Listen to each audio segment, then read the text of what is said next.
can open up the questions. How much stock do you take into preseason stuff? I have a feeling that not much, but when you're a new coach with a team that is not necessarily rebuilding, you still have a returning conference player of the year, but how much stock do you take into that? Yeah, none, regardless of what the rankings are. My Northern Kentucky teams were never picked first.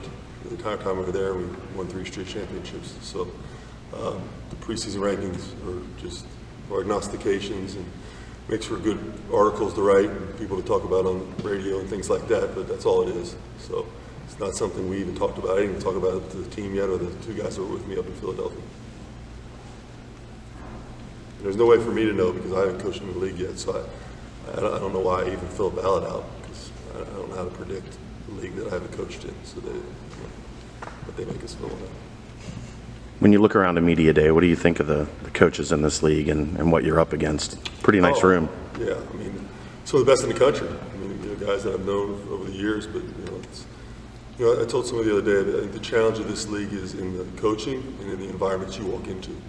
And those are things that we'll have to prepare for, and hopefully the other teams will have to do the same. You just mentioned the word challenge. What's the biggest challenge for you year one as practice gets underway and you get closer to the season? Yeah, just getting our entire system in. I mean, it's very different for our returnees and very new for our new guys. I mean, it's 13. It's the reason we recruited the way we did. We assigned 3 grad transfers, and those 3 guys have been really good in practice. I mean, really good. And a big part of the reason was because we knew we were putting in a whole new system for everybody. So we might as well bring some older guys in who've got game experience and who've kind of been through the battles before. So the challenge is just getting the entire system in and the pace at which we want to play. While trying to implement a new system, has there been any habits that you found that are hard to break? For me or them? Both. I was kidding. We got great habits. I mean, tough team, physical. And we're only dealing with a few guys. Really only 4 or 5 guys that played minutes that were returning, and some of those guys are injured. So you're only dealing with maybe 3 or 4 guys. Play hard, compete, sprint the floor, and that's new a little bit. Trying to get them to sprint every cut and really get up and down the court and do that for the entire practice. That's probably been a habit that we've tried to work on. Has not having Jaron been somewhat of a, I don't want to say a godsend, but you can maybe focus and look at some other guys more intently? Yeah, I like to have my whole team out there just so I can start to evaluate where to put people. I mean, I may mention this before, our system is our system defensively, but offensively things evolve based on your personnel and based on, where you put guys. So I'd like to get more of an evaluation of where to put guys. So I'd really like to have everybody out there. Does your experience as a player, you transferred, you had a coaching change when you were a player. Has that helped your perspective at all as you try to bring this roster together? Yeah, it's a good question. I take the perspective of the things that I didn't like when I was a player that coach did, right? So I take that more perspective. Like, I hate it when coaches mess with you, like said you missed the line when you really hit the line, or said you missed the time when you really made the time. Like, we don't do any of that stuff. Like, I don't want to mess with guys. I want to be upfront with them, tell them the truth, and things like that. And so I'm more along the lines of that than I am, sitting out a year and talking. We really don't have anybody sitting out now, which is what I did. And as far as guys, transferring with different coaches, that really hadn't really come up. Did you have a good read on Chris that he wouldn't have to sit out that year? Did I have a good read on it? Did you think that was going to happen? I didn't know. I was hopeful. And, our people here did an unbelievable job in terms of putting things in motion, and they do a great job with waivers. I go back to Northern Kentucky. Ken Butoff treated this situation in a first-class manner, and they were extremely helpful in it as well. So it was 2 universities working hand in hand for a young man that needed this. You mentioned the benefit of some of those grad transfer older players and the things they've been through. Is Chris McNeil the biggest example of that because he's bounced around so many places? And what has he been able to bring to the team from being at so many different stops? Well, what Chris has brought is a toughness level. Toughness is physical and mental, and he's brought a mental toughness level. And the guy works out. He was in here before you guys got here. He was in here this morning. Works out 3 times a day. I made him a comment. He never misses a standard in conditioning. He never misses a practice. He never misses a rep. he wins every sprint. I mean, his commitment level to his body and to his overall just aura of toughness is, I don't know if you get that by bouncing around or not, but if you do, I'll take it. It's pretty impressive. Does it feel like maybe he feels like he's got something to prove because of all the stops that he's had, and this is his final shot? Probably have to ask him that. I will. John, have you gotten used to yet being the head coach at UC, or does that take getting into a season, getting into fifth third, getting around games before you really start to feel like this is yours? Yeah, I think so. I think it takes time. I mean, it took time for me in my last stop, and it certainly will take time here for that. Was it 6 months yesterday or today that I've been on the job, and it takes some time for that. I mean, there's still a lot of firsts that have to happen. You know, still haven't laced them up in the game. Still haven't had a scrimmage. You know, there's a lot of things in road games, so a lot of those firsts still haven't happened yet. So I think there's time for that, and I'll probably have a better feel for that as time goes on. But that's a legitimate question. Probably not quite there yet. Does the buzz of something like Midnight Madness and just season tickets selling out again, does that get you excited for that, though? Yeah, you know, what gets me excited is when we get better in practice every day. That's what really gets me excited. But the buzz, I mean, selling out season tickets, many packages are selling, buzz around Midnight Madness. I mean, I expected that because it's UC basketball, so that gets me excited. That gets the guys excited. I get more anxious because the guys want the games to come, and I want practices to get better. So that's kind of along the lines where I'm at. We're working hard every day to do that. If you had your druthers, how much could you practice without the NCAA overhang? Say again? If you had your druthers, how much would you guys practice a day without the NCAA being involved? I think it's perfect the way it is. For part of the season. Hypothetically, let's say your team was to have a scrimmage at some point in time in the near future. What would be the benefits of maybe having said scrimmage against somebody you coached with, or you could bounce ideas back and forth off of?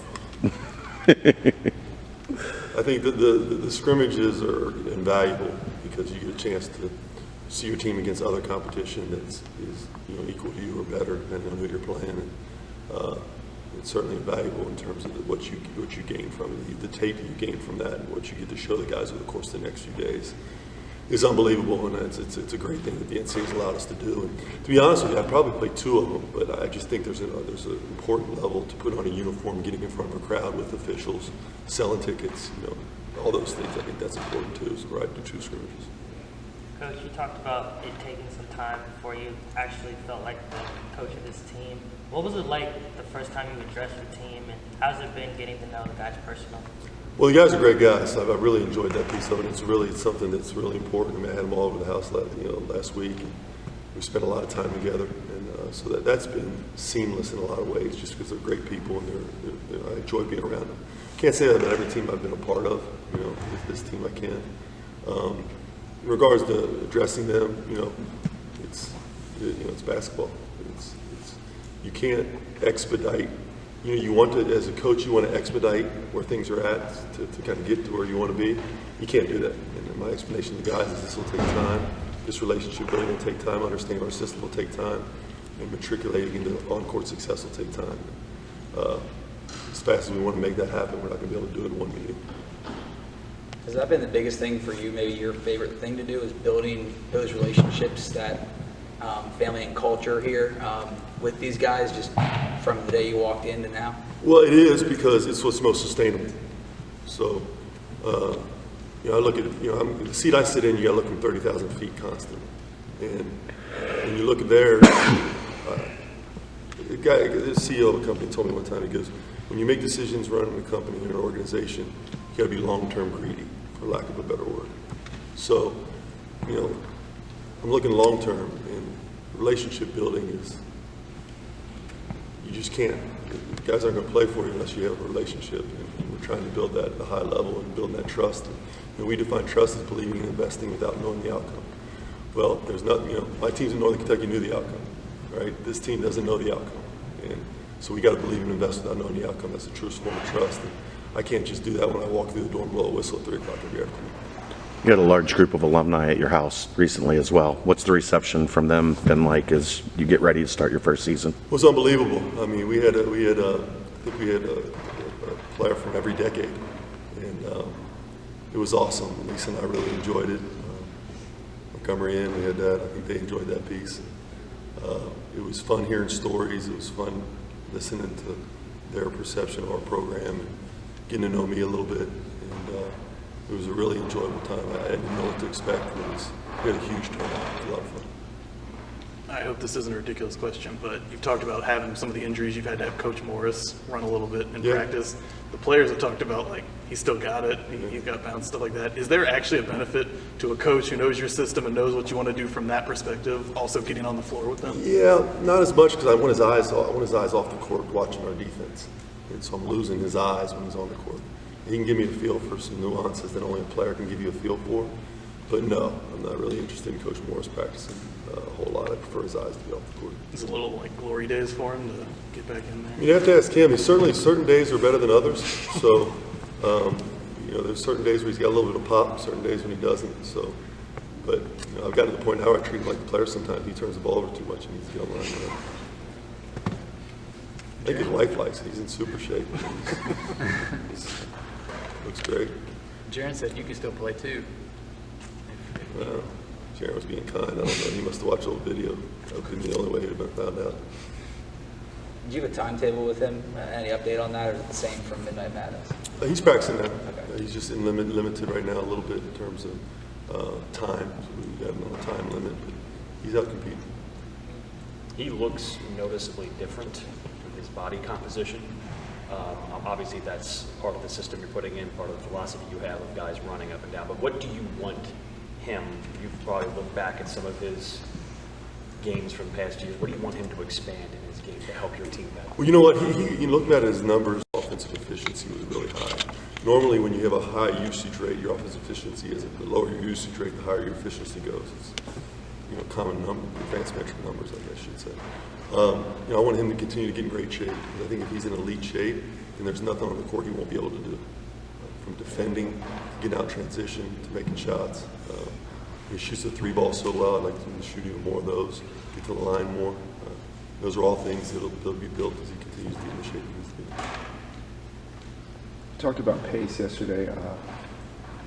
What type of pace do you want? Could you elaborate on what the pace that you want to play at this year? Yeah, so offensively, we want to push the ball in transition as quick as possible, not necessarily take a quick shot within the first 7 seconds, but take the first available good shot.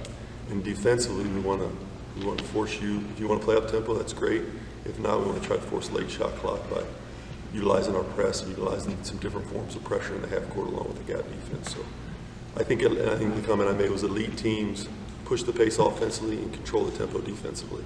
And if you go back and look at the teams that have really advanced in the NCAA tournament, that's where they're at from a pace perspective. So if you were to ask our guys a question, they're going to answer pace. If you say, what's the weather like outside the pace? They're going to answer that for pretty much every question they get asked today, probably. How thin is that line between first available shot, first available good shot? How do you teach them to recognize? Well, right now it's first available turnover. So there's really no thin line right now. We're paced to first available turnover. So we got to clean the turnovers up first.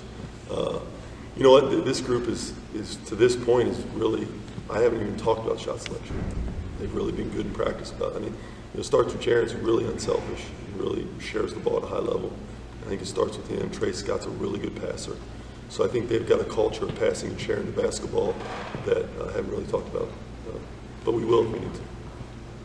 Time for about 1 or 2 more questions. How have Keith, Trey, and Jaron helped the new guys and the culture that you guys has? It's really important that those three are in the deep end. What we call the deep end is total commitment.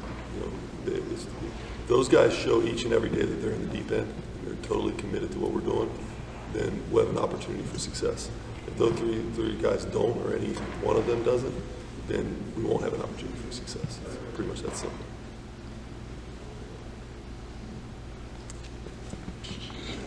Is that it? Thanks, Coach.